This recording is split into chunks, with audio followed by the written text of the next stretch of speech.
فرجت ولا دينا إلا أديت ولا مريضا إلا شفيت ولا حاجة هي لك। দক্ষিণী সুপারস্টার থেকে রাজনীতির ময়দান, থালাপতি বিজয়ের পথ চলা এখন এক নতুন মোড় নিয়েছে।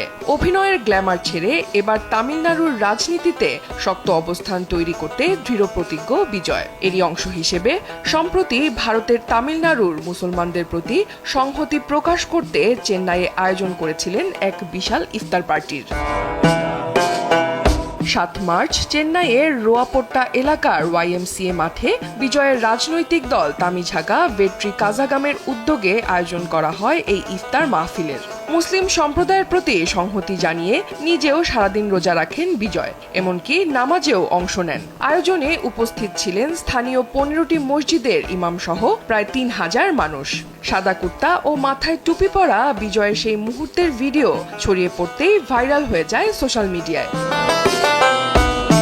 এই ইফতার আয়োজনের পর ভক্তদের মধ্যে মতভেদ স্পষ্ট হয়ে উঠেছে। অনেকে বিজয়ের সম্প্রীতির বার্তাকে সাধুবাদ জানিয়েছেন, আবার কেউ কেউ এটিকে কেবলমাত্র ভোটের রাজনীতির কৌশল হিসেবেই দেখছেন। কেউ বলছেন একজন নেতা হিসেবে এটি প্রশংসনীয় উদ্যোগ, আবার কেউ কটাক্ষ করে লিখেছেন নতুন দল খুলেছেন, তাই ভোট ব্যাংকের জন্য ভাইজানদের খুশি করতে হবে। 2024 সালের ফেব্রুয়ারিতে দল গঠনের ঘোষণা দিয়ে 2026 সালে তামিলনাড়ু বিধানসভা নির্বাচনে প্রতিদ্বন্দ্বিতার প্রস্তুতি নিচ্ছেন বিজয়। ইতিমধ্যেই জনসংখ্যা ভিত্তিক সংসদীয় সীমানা নির্ধারণ নিয়ে তার মতামত স্পষ্ট করেছেন, যা দক্ষিণ ভারতীয় রাজ্যগুলোর জন্য ন্যায় বিচার দাবি করে। এই ইফতার আয়োজনকেও অনেকেই তার রাজনৈতিক স্ট্র্যাটেজির অংশ হিসেবে দেখছেন, যেখানে তিনি তামিল জাতীয়তাবাদকে সামনে রেখে সব সম্প্রদায়ের কাছে পৌঁছাতে চাইছেন। রাজনীতির পাশাপাশি বিজয় এখন ব্যস্ত তার নতুন সিনেমা জানা নায়াগান নিয়ে। তবে এটি হয়তো বিজয় অভিনীত শেষ সিনেমা। রাজনীতির জন্য সিনেমা থেকে বিদায় নেওয়ার সিদ্ধান্ত নিয়েছেন বিজয়। তিনি ঘোষণা করেছেন জানা নায়াগান তার 69তম সিনেমা এবং এটি হবে তার শেষ সিনেমা। এই সিনেমায় একজন রাজনীতিবিদ চরিত্রে দেখা যাবে বিজয়কে।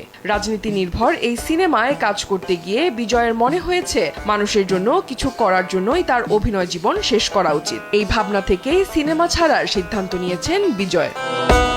ক্যারিয়ারের শেষ সিনেমা জানা নায়াগানে বিজয়ের পারিশ্রমিক 275 কোটি, যা তাকে ভারতীয় সিনেমার সবচেয়ে দামি তারকা হিসেবে প্রতিষ্ঠিত করেছে। শাহরুখ খান, সালমান খান, প্রভাস কিংবা রজনীকান্তের মতো তারকাদের পেছনে ফেলে তিনি এখন সিনেমা জগতের সবচেয়ে দামি তারকা। উল্লেখ্য, বিজয় থালাপতির পুরো নাম জোসেফ বিজয় চন্দ্রশেখর। 1992 সালে নালাইয়া থেরপু সিনেমার মাধ্যমে বিজয় নায়ক হিসেবে পথ চলা শুরু করেন। তবে তার প্রথম বড় ব্রেক আসে 1996 সালে পুভ উনাকাগ্গা সিনেমার মাধ্যমে। এরপর একের পর এক হিট সিনেমা দিয়ে তিনি দর্শকের মন জয় করেন। মার্শাল, বিগিল, মাস্টার এবং লিওর মতো ব্লকবাস্টার সিনেমাগুলো তাকে সুপারস্টারের আসনে বসিয়েছে। শুধু তাই নয়, তার স্টাইল, নাচ ও সংলাপ বলার ধরন তাকে অনন্য করে তুলেছে।